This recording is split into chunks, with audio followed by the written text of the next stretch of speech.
Hey there my wedding planning friends, and welcome back to my channel. If this is your first time here, thanks so much for clicking on my video.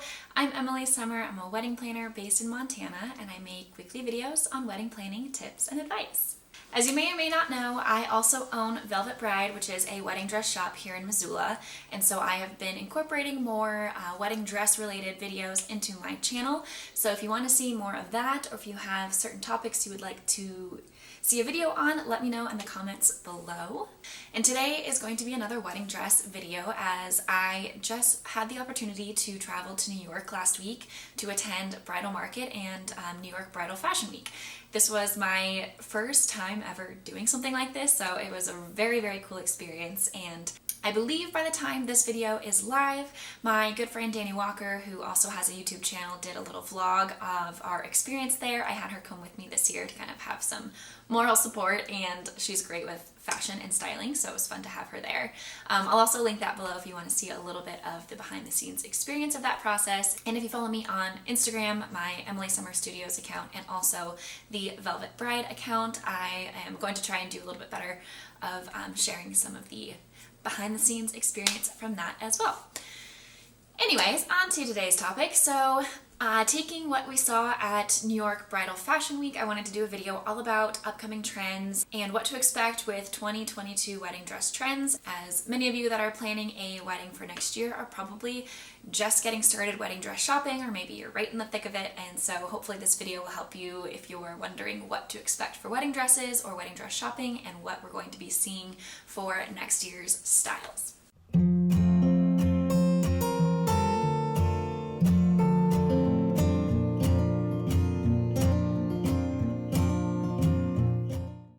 So number one, the first thing that I was seeing a lot more of is a square neckline. So the last couple of seasons, we've seen a lot of the V-neck and a lot of the plunging deep V-neck lines. And a recent emergence that I'm seeing is a lot more of the square necklines, which can be flattering for kind of all chest sizes, I think, as it offers a little bit more support for those that are larger, but also is very feminine and dainty on gals that are smaller chested. Number two, also seeing a lot of cutouts and slits, and both of these have been kind of on the rise in the last couple of seasons, I've noticed, but I saw a lot of them at this year's Fashion Week, and I love a little slit action on a dress. Number three, seeing a lot more non-white and colorful hues, and again, this is something that has kind of been trickling in recent seasons, but saw a lot of that at Fashion Week this year. Nothing like super bright or colorful, pretty still muted colors, pastels, seeing a lot more florals and colorful florals. So expect to maybe see a little bit more of that. Number four, we also saw a lot of ruffles. So similar to our best-selling ball gown Montgomery, a lot more of those tiered skirts and ruffles are making an appearance this year. And this isn't just limited to a large ball gown with tiered layers and ruffles. I saw this in more A-line styles as well, and just the element of ruffles incorporated into different styles of dresses. We also are seeing a lot more suits and separates. So separates kind of had their moment a few years ago, and we're seeing them come back on the scene a little bit more in upcoming seasons, but with a little bit more of a sophisticated twist. I think when I first was seeing separates, it reminded me a lot of prom and more of a younger style, and the way that I'm seeing them now are a lot more sophisticated, a little bit more whimsical, and I'm liking what I'm seeing with separates now a lot more than I did previously. Number six, we are also seeing the high-low hemline come back. So I know this kind of had its moment in just fashion overall quite a few years ago, and I'm seeing this in wedding dresses a lot more. We saw a lot more of the kind of T-length and midi dresses in the last couple of seasons, and now this high-low hemline is starting to become more popular, and I love it for a kind of non-traditional wedding dress look. Number seven, we are also seeing the return of the corset bodice. So I've noticed a lot of dresses have started to incorporate more of that corset throughout the bodice, but we're seeing it in a different way than it was previously. A very traditional style wedding dress in the past, in like the early 2000s to mid 2000s, there was a lot of corset backs, but we saw those kind of lace up corset, which I think a lot of people, that's where their mind goes to when they hear a corset bodice.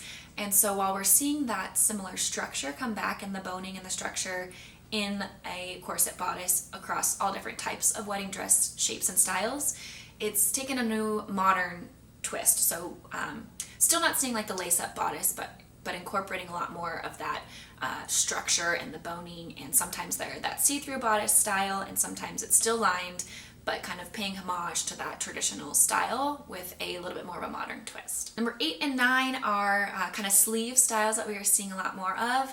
First is the bell sleeve. Seeing a lot more of this 70s inspired trend, and it's typically paired with more of that boho style that has become really popular in the last couple of years. And the second one is the balloon or the puff sleeve. And I think this is coming from kind of that Bridgerton inspired look and seeing a lot more options for puff sleeves. I saw a lot of dresses that have the option for a puff sleeve or like a removable puff sleeve, which is great to kind of have the option for a couple different looks. You can wear the puff sleeves for the ceremony and just take them off and have a more traditional look for the reception, or vice versa. And I think it's a super fun way to add a little bit something funky and different to your wedding dress. And finally, number 10, we are seeing a lot more of the high neckline and or halter style necks, which I am actually really excited about. That is something that has been kind of difficult to find in the last couple of years. A dress that I really like that has a higher neckline, for whether that's for a modest bride or if you just kind of like that higher neck style. I think this can be very elongating and very flattering on a lot of brides, and it's a nice kind of opposition to, like I mentioned before, that very popular plunging deep V neckline, which is again also very flattering and very beautiful. However, if you are a more modest bride, or if you are a larger chested lady, then you might want a little bit more support and coverage.